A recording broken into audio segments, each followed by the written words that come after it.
No silêncio opressor de um vilarejo esquecido pelo tempo, onde as paredes de barro pareciam absorver os lamentos e o sol castigava a terra seca, vivia Helena, uma jovem viúva cujo luto fora transformado em um fardo de culpa e servidão pela família de seu falecido marido, Antônio. Eles a culpavam pela morte súbita do homem, uma tragédia que, na verdade, havia sido forjada pela ganância deles, mas que usavam como chicote para flagelar a alma de Helena todos os dias. Dona Sônia, a sogra de coração endurecido como pedra, liderava o coro de acusações, seus olhos pequenos e cruéis faiscando de um ódio que ninguém entendia a origem. Seus 2 filhos, Cláudio e Roberto, eram os braços de sua maldade, homens brutos que encontravam prazer na humilhação da cunhada. O que Dona Sônia não sabia, enquanto cuspia seu veneno naquela manhã, era que o destino já havia começado a tecer a sua própria ruína, e que cada lágrima que Helena derramava estava regando a semente de uma vingança implacável. A crueldade daquela família era a rotina de Helena. Ela era a primeira a levantar, antes mesmo que o galo cantasse, e a última a deitar, com o corpo moído e a alma em frangalhos.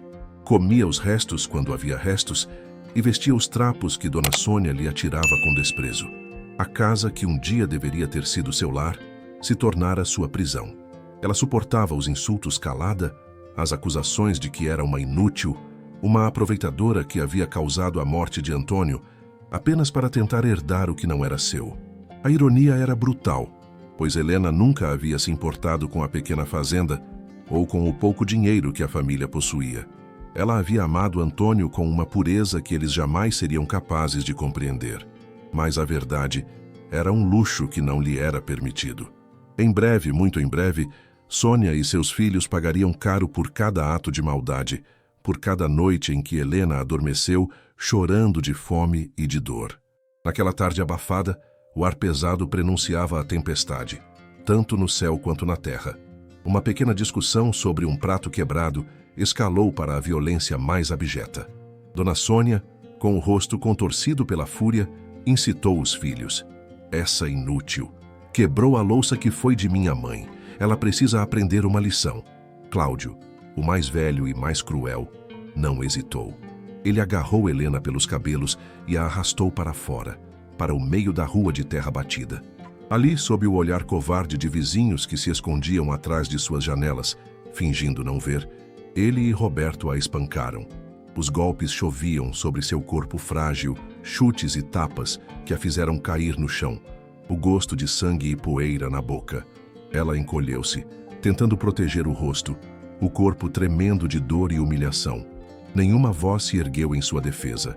O silêncio do vilarejo era cúmplice daquela atrocidade. Quando as forças de Helena se esvaíram e ela ficou imóvel no chão, sangrando e sem conseguir se levantar, o mundo pareceu parar. Os agressores a olhavam com satisfação, ofegantes. Foi então que uma sombra se projetou sobre ela. Um homem alto e imponente, de pele curtida pelo sol e ombros largos, surgiu no fim da rua. Seus passos eram firmes e silenciosos, e seu rosto, marcado por uma seriedade profunda, não demonstrava emoção alguma. Ele caminhou diretamente até o centro da cena, ignorando os olhares surpresos e ameaçadores de Cláudio e Roberto. Sem pedir licença nem dar explicações, ele se ajoelhou ao lado de Helena. Com uma firmeza que contrastava com uma delicadeza inesperada, ele a ergueu em seus braços como se ela não pesasse nada. Olhando diretamente para Dona Sônia, que o encarava com a boca aberta, ele declarou num tom grave e definitivo que não admitia réplica: "Você vem comigo." Naquele exato momento, o destino de Helena mudou de curso. Aquele homem, um completo estranho chamado Rafael, estava a levando para longe da tirania, sem saber que, ao salvá-la, ele estava na verdade salvando a si mesmo e desenterrando um segredo que destruiria aquela família para sempre. A jornada na velha caminhonete de Rafael foi silenciosa. Helena, aninhada em um cobertor áspero que ele lhe dera, sentia cada solavanco da estrada de terra como uma pontada em suas feridas. A dor física, no entanto, era menor que a confusão em sua mente. Quem era aquele homem? Por que a salvara? O medo inicial deu lugar a uma estranha sensação de paz.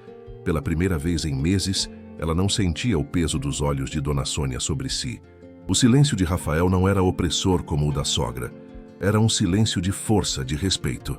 A vida faria com que Dona Sônia pagasse por cada lágrima, por cada gota de sangue que Helena derramara naquele chão. O karma, afinal, nunca esquece seu endereço. A crueldade de Sônia não nascera da noite para o dia. Era um mal antigo, enraizado na ganância e na inveja. Quando Antônio, seu filho mais novo e de coração mais brando, anunciou que se casaria com Helena, uma órfã sem bens e sem nome de família, a fúria de Sônia se acendeu. Ela via Helena não como uma nora, mas como uma ladra que vinha para roubar a pequena herança que ela tanto cobiçava. Antônio, contudo, amava Helena e a defendeu com a firmeza que lhe era possível, construindo uma pequena barreira de proteção ao redor da esposa. Mas essa barreira era frágil. Se ao menos Helena soubesse a verdade sobre a fraqueza de Antônio, se ao menos ela soubesse que ele também era uma vítima da própria mãe, talvez pudesse ter entendido a tristeza que por vezes o abatia. Após a morte misteriosa e repentina de Antônio, atribuída a uma febre fulminante, a barreira ruiu por completo. Sônia e seus filhos, Cláudio e Roberto, fecharam o cerco. O primeiro ato de crueldade foi expulsá-la do quarto que dividia com o marido, jogando-a em um pequeno cômodo nos fundos, úmido e sem janela, que antes servia como depósito.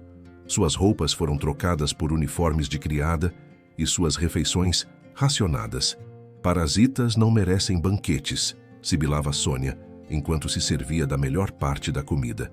Helena emagreceu, sua pele perdeu o viço, e seus olhos, antes brilhantes, tornaram-se fundos e tristes.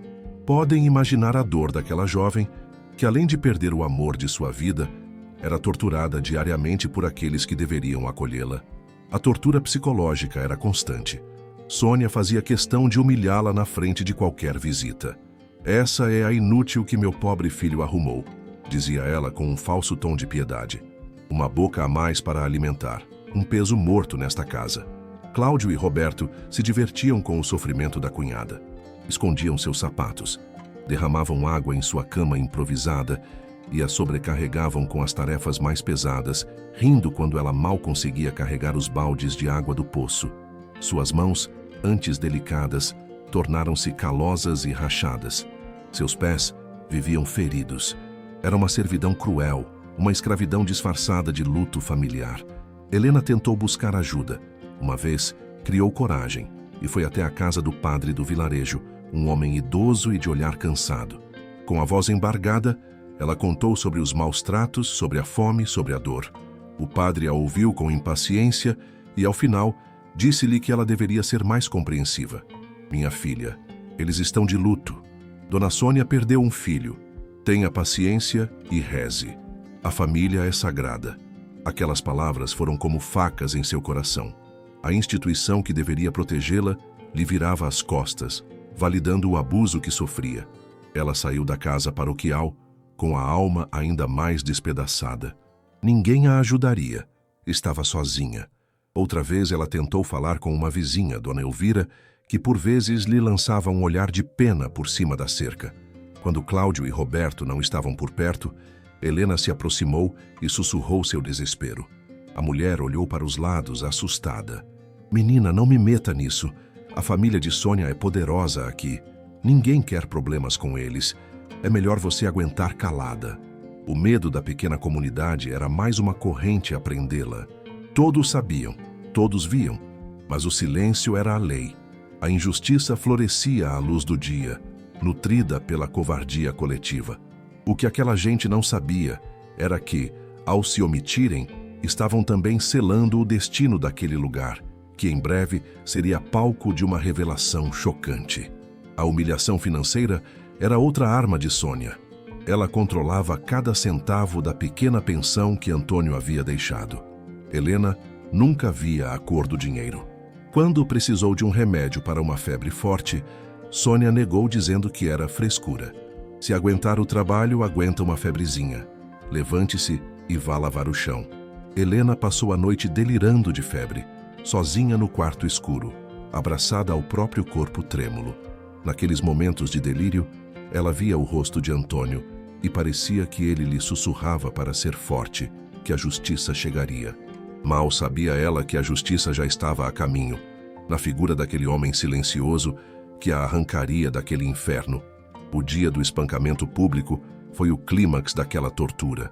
Foi a gota d'água que transbordou o cálice do destino. A brutalidade de Cláudio e Roberto exposta na rua para quem quisesse ver foi o ato final de uma peça de horror. Mas como em toda grande tragédia, o clímax também anuncia a virada. Ao caírem sobre Helena com fúria cega, eles não a estavam apenas ferindo. Estavam, sem saber, assinando sua própria sentença. A chegada de Rafael não foi um acaso. Foi uma intervenção do destino, uma resposta às preces silenciosas de uma alma que já não aguentava mais sofrer. Karma estava batendo à porta, e ele tinha o rosto sério e as mãos firmes de Rafael. A vida faria com que Sônia, Cláudio e Roberto pagassem por cada hematoma, por cada humilhação, por cada momento de desespero que impuseram à jovem viúva. A caminhonete parou em frente a uma pequena cabana de madeira, afastada de tudo e de todos, aninhada ao pé de uma serra. O lugar era simples, rústico, mas limpo e organizado. Rafael a levou para dentro, depositando-a com cuidado em uma cama macia, a primeira em que ela deitava em muitos meses. Sem dizer quase nada, ele trouxe uma bacia com água morna e um pano limpo. Com uma delicadeza que contrastava com sua aparência rude, ele limpou os cortes em seu rosto e braços. Helena estremeceu, não de dor, mas pelo toque humano que não era violento. Seus olhos se encheram de lágrimas, mas desta vez não eram de tristeza. Eram lágrimas de um alívio que ela pensou que nunca mais sentiria. Os dias que se seguiram foram de cura silenciosa. Rafael era um homem de poucas palavras, mas de muitas ações. Ele cozinhava para ela caldos quentes e nutritivos que lhe devolveram as forças. Trocava seus curativos com uma paciência infinita. Nunca a questionou, nunca a pressionou a falar. Ele simplesmente lhe deu espaço, segurança e tempo. Helena começou a observar seu salvador. Ele passava horas na varanda, olhando para um mapa antigo e amarelado, o senho franzido em concentração. Às vezes ele saía para a mata e voltava com ervas medicinais ou lenha. Havia uma tristeza profunda em seu olhar, um propósito oculto que ela não conseguia decifrar. Aos poucos, Helena começou a se recuperar. As feridas do corpo cicatrizavam, mas as da alma eram mais profundas. Em uma tarde, enquanto Rafael estava fora, a curiosidade a venceu. Ela viu sobre a mesa uma pequena caixa de madeira que ele sempre mantinha por perto. Com as mãos trêmulas, ela a abriu. Dentro, havia uma fotografia desbotada de um casal sorridente em frente a uma casa de fazenda, e ao lado deles, um menino pequeno. Havia também um medalhão de prata com as iniciais JC gravadas. Helena sentiu um arrepio. A casa na foto, ela parecia vagamente familiar. Mas de onde? Ela fechou a caixa rapidamente quando ouviu os passos de Rafael se aproximando. Naquela noite, pela primeira vez, ela falou sobre Antônio. Contou a Rafael sobre seu amor, sua bondade e sobre a tristeza que o consumia nos últimos meses de vida. Ele parecia preocupado, disse ela, com a voz baixa. Falava sobre uma injustiça, uma dívida do passado que precisava ser paga. Ele dizia que nossa casa, nossa terra, carregava um peso. Rafael a ouvia atentamente, seu rosto impassível, mas seus olhos pareciam guardar uma tempestade. Ele não disse nada, mas a intensidade de seu olhar fez Helena entender que as palavras dela tinham um significado profundo para ele. Alguns dias depois, sentindo-se mais forte, Helena decidiu arrumar suas poucas coisas que estavam dentro de uma pequena mala velha que conseguira trazer. No fundo da mala, sob um forro rasgado, seus dedos tocaram algo duro. Era um pequeno baú de metal que Antônio lhe dera de presente e pedira que guardasse bem. Se algo me acontecer, Helena, aqui está a chave para a verdade, ele dissera uma vez, em um tom sombrio que ela não compreendeu na época. Com o coração acelerado, ela usou um grampo de cabelo para forçar a fechadura frágil. O baú se abriu. Dentro, havia uma carta com o selo de um cartório de outra cidade e um maço de documentos amarelados. A carta era de Antônio, escrita poucas semanas antes de sua morte. Com as mãos trêmulas, Helena começou a ler. A cada linha, seu mundo desmoronava e se reconstruía de uma forma terrível e clara. A verdade era mais chocante do que ela poderia imaginar. Aquele não era apenas um pedaço de papel. Era a chave para um segredo guardado a 7 chaves, uma revelação que mudaria tudo. O que Sônia, Cláudio e Roberto não sabiam era que, ao matarem Antônio, eles não haviam silenciado a verdade. Pelo contrário, eles a haviam selado dentro daquele baú, esperando o momento certo para explodir. E esse momento havia chegado. A carta de Antônio era uma confissão e um testamento. Ele revelava que a fazenda onde viviam não pertencia legitimamente à sua família. Seu pai, um homem tão ganancioso quanto Sônia, a havia adquirido através de fraude e ameaças, expulsando os verdadeiros donos, a família Camargo, décadas atrás. Eles foram forçados a vender a terra por uma ninharia e a fugir do vilarejo para não serem mortos. Antônio descobrira a verdade por acaso, ao encontrar os documentos originais escondidos pelo pai. A culpa o corroeu. Ele não conseguia viver em paz, sabendo que sua prosperidade, por menor que fosse, fora construída sobre a ruína de outra família. Na carta, ele detalhava seu plano. Ele estava juntando dinheiro para encontrar os herdeiros dos Camargo e devolver-lhes a terra. Ele sabia que sua mãe e seus irmãos jamais concordariam. A ganância deles era maior que qualquer senso de honra. "Eles me chamam de fraco, Helena", escrevia ele. "Mas a verdadeira fraqueza é viver na mentira. Eu temo por minha vida. Minha mãe tem me olhado de um jeito estranho, e a comida que ela me serve por vezes tem um gosto amargo. Se você está lendo isso, é porque o pior aconteceu. Eles me mataram para proteger seu segredo sujo." A revelação foi um soco no estômago de Helena. Antônio não morrera de febre. Ele fora envenenado lentamente pela própria mãe. A crueldade de Sônia atingia um nível demoníaco. Junto com a carta, estava a escritura original da terra em nome de Joaquim Camargo, o pai de Rafael, e também um diário de Antônio, onde ele relatava suas suspeitas, os dias em que se sentia mais fraco, as discussões com a mãe e os irmãos. Era uma prova irrefutável. Helena olhou para os documentos, para a carta e depois para a porta, por onde Rafael entraria a qualquer momento. O medalhão com as iniciais JC, Joaquim Camargo. A casa na foto era a fazenda onde ela vivera, mas em seus tempos de glória. O menino era Rafael. Tudo se encaixou com a força de um raio. Seu salvador não era um estranho. Ele era o herdeiro legítimo de tudo o que a família de seu marido havia roubado. Quando Rafael entrou na cabana, encontrou Helena sentada no chão, cercada pelos papéis, o rosto pálido como cera. Ela ergueu os olhos para ele, e pela primeira vez, ele viu nela não apenas uma vítima, mas uma aliada, uma cúmplice de seu destino. Sem dizer uma palavra, ela lhe estendeu a carta de Antônio. Rafael a pegou, suas mãos grandes e firmes tremendo ligeiramente. Ele leu cada palavra, seu rosto uma máscara de dor e fúria contida, a história que sua família lhe contara, a história de uma injustiça que o assombrava desde criança. Estava ali, confirmada pela mão do filho do homem que os destruíra. Mas também estava ali a prova da bondade de Antônio, um homem que tentou redimir o pecado de seu pai e pagou com a própria vida. Naquele momento, tudo mudou. O silêncio entre eles foi quebrado, não por palavras, mas por uma compreensão mútua. A dor de Helena se uniu à dor de Rafael. A busca por justiça dele se tornou a busca por vingança dela. Eles não eram mais dois estranhos unidos pelo acaso, mas duas almas conectadas por uma tragédia e por um propósito. "Meu pai morreu de tristeza. Pouco depois que fomos expulsos", disse Rafael, a voz rouca. "Minha mãe definhou logo em seguida. Eu cresci com o juramento de um dia voltar e recuperar nossa honra."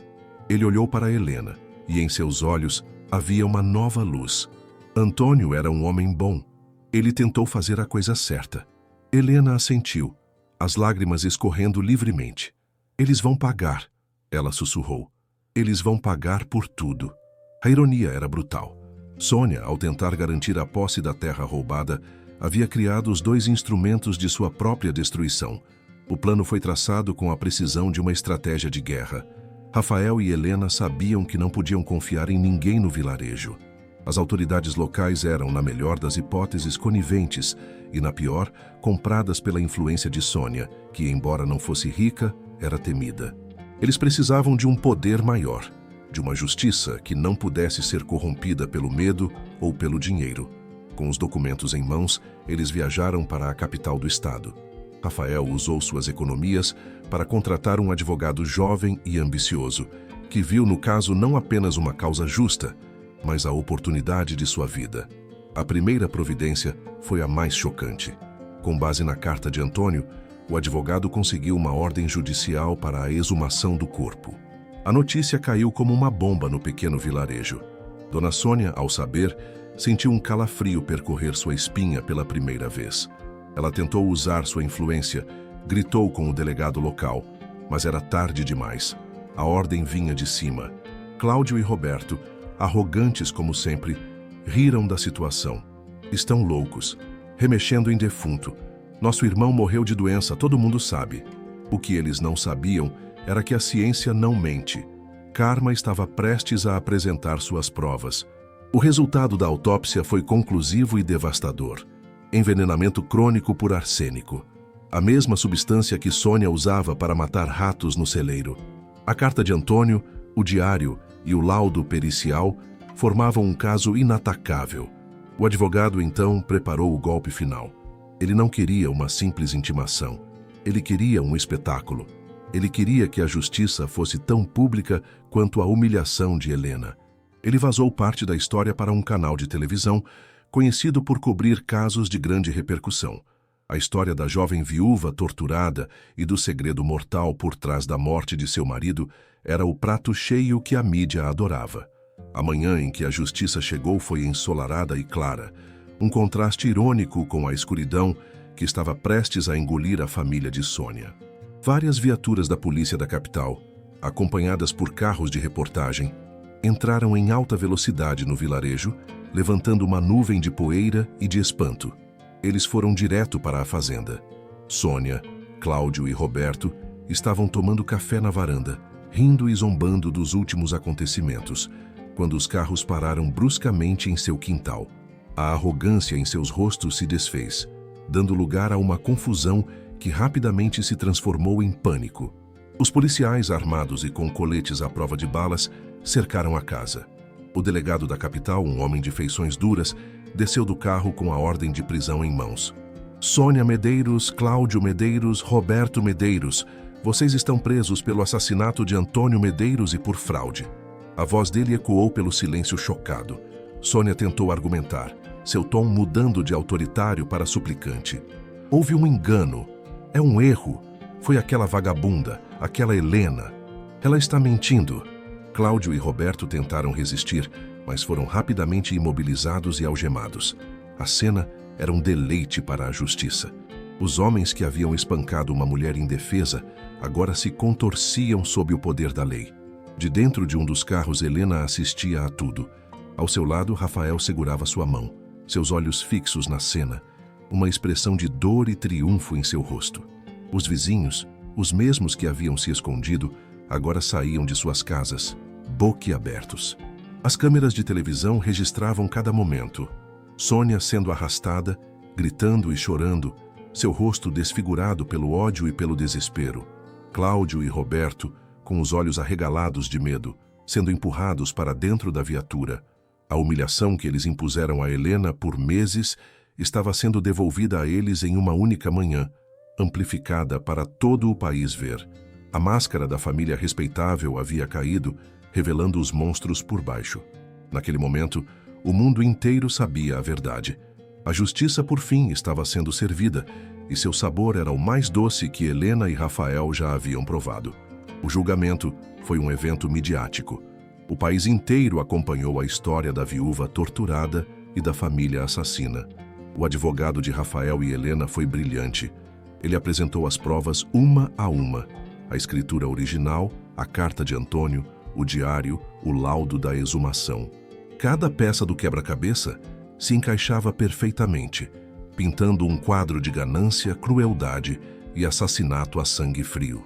A defesa de Sônia e seus filhos era fraca, baseada em negações desesperadas e tentativas de culpar Helena. Mas ninguém mais acreditava neles. Seus rostos antes arrogantes agora eram a imagem da derrota. O testemunho de Helena foi o momento mais emocionante do julgamento. Com a voz firme, mas carregada de dor, ela narrou os meses de inferno que viveu. Descreveu a fome, as humilhações, os espancamentos. Contou sobre o dia em que foi agredida na rua, sob o olhar de todos. A sala do tribunal ficou em silêncio absoluto. As lágrimas que ela derramou no tribunal não eram de fraqueza, mas de força. Eram as lágrimas de uma sobrevivente.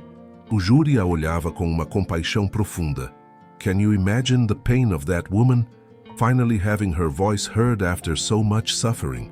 A sentença foi exemplar. Sônia Medeiros foi condenada à pena máxima por homicídio qualificado e fraude, sentenciada a passar o resto de seus dias na prisão. Ao ouvir o veredito, ela desabou em um choro agudo, não de arrependimento, mas de autopiedade. Cláudio e Roberto também receberam longas sentenças, tanto pelo assassinato do irmão quanto pela agressão a Helena.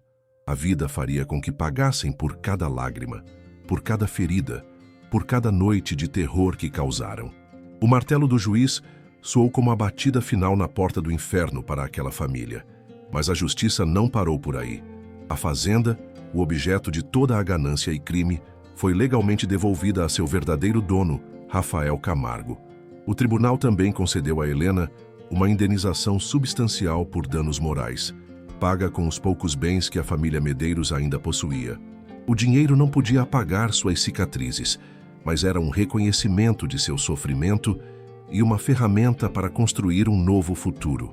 A justiça poética foi completa. Sônia perdeu os filhos, a liberdade e a terra pela qual havia matado. Cláudio e Roberto perderam sua liberdade e a reputação de machões do vilarejo. Eles se tornaram apenas mais 2 presidiários, esquecidos pelo mundo. Os vizinhos que antes se omitiram, agora tentavam se aproximar de Helena e Rafael com sorrisos falsos e pedidos de desculpas. Eles os ignoraram. A indiferença deles havia sido tão dolorosa quanto a crueldade de Sônia. A lição era clara. A omissão também é uma forma de cumplicidade. O padre que mandara Helena ter paciência foi transferido para uma paróquia remota, sua reputação manchada por sua falta de compaixão. O karma de fato nunca esquece, e sua teia alcança a todos que participam da injustiça, seja por ação ou por inação. A queda da família Medeiros foi total e humilhante. Seu nome, antes temido, tornou-se sinônimo de vergonha no vilarejo. As notícias mostraram suas fotos nos jornais, os rostos dos monstros que viviam disfarçados de gente comum. Para Helena e Rafael, a vitória tinha um gosto agridoce. Havia a satisfação da justiça, mas também a dor das perdas que nunca poderiam ser recuperadas. A vida de Antônio, a inocência de Helena, a história da família de Rafael. Nada disso poderia ser devolvido, mas eles podiam construir algo novo a partir das ruínas. E foi exatamente isso que fizeram. Eles não apenas recuperaram a terra, eles recuperaram a esperança. A justiça fora servida, não apenas para punir os culpados, mas para libertar os inocentes. Passaram-se 5 anos. O vilarejo, antes um lugar de segredos e medo, começou a respirar um ar diferente. A fazenda que um dia fora cenário de tanta dor, agora florescia sob o cuidado de Rafael e Helena. Onde antes havia abandono e tristeza, agora havia plantações viçosas e o som de risadas. Eles não apenas restauraram a terra, mas também a alma do lugar. Casaram-se em uma cerimônia simples, com poucos e verdadeiros amigos, e transformaram a antiga casa em um lar cheio de amor e respeito, o lar que Helena nunca tivera. A jovem viúva, frágil e assustada, já não existia mais. Em seu lugar, surgiu uma mulher forte, segura de si, cuja compaixão era tão grande quanto sua coragem. Usando o dinheiro da indenização e os lucros da fazenda, Helena e Rafael criaram uma fundação. Eles compraram uma casa grande no centro do vilarejo e a transformaram em um abrigo para mulheres vítimas de violência doméstica. Um lugar seguro, onde elas poderiam encontrar apoio legal, psicológico e, acima de tudo, a chance de recomeçar, assim como Helena recomeçara. Ela se tornou a voz que nunca teve, a mão estendida que lhe fora negada. A antiga casa de Dona Sônia, a casa da tortura, foi demolida.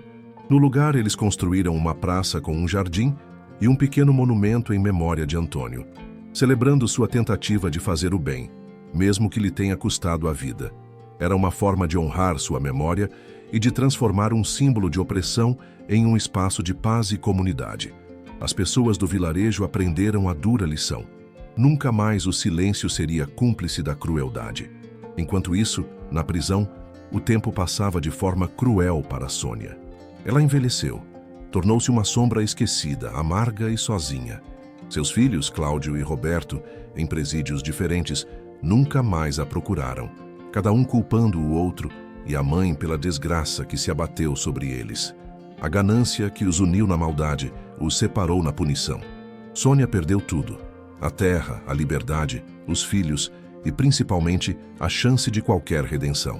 Seu fim era um testemunho sombrio do destino que aguarda aqueles que vivem pelo ódio. Esta história nos lembra de uma verdade universal. O karma sempre encontra seu caminho. Aqueles que semeiam a maldade, a crueldade e a injustiça, inevitavelmente colherão a destruição e a solidão. A dor que infligimos aos outros sempre retorna para nós, muitas vezes de forma amplificada. Por outro lado, a coragem de um único homem justo, como Antônio, e a resiliência de uma vítima que se recusa a ser destruída, como Helena, podem acender uma luz na mais profunda escuridão. Eles nos ensinam que mesmo quando o mundo inteiro nos vira as costas, a justiça pode prevalecer. Fica aqui uma lição e um aviso. Nunca subestime a força de uma pessoa que sofreu uma grande injustiça. A dor pode se transformar em um poder imenso, capaz de mover montanhas e expor as verdades mais terríveis. E que ninguém se engane. A ganância é um veneno que corrói a alma e sempre, sempre leva à própria ruína. Que esta história sirva para lembrar a todos que vivem na escuridão da maldade. A vida fará com que paguem por cada lágrima, porque o bem pode demorar, mas ele sempre vence no final.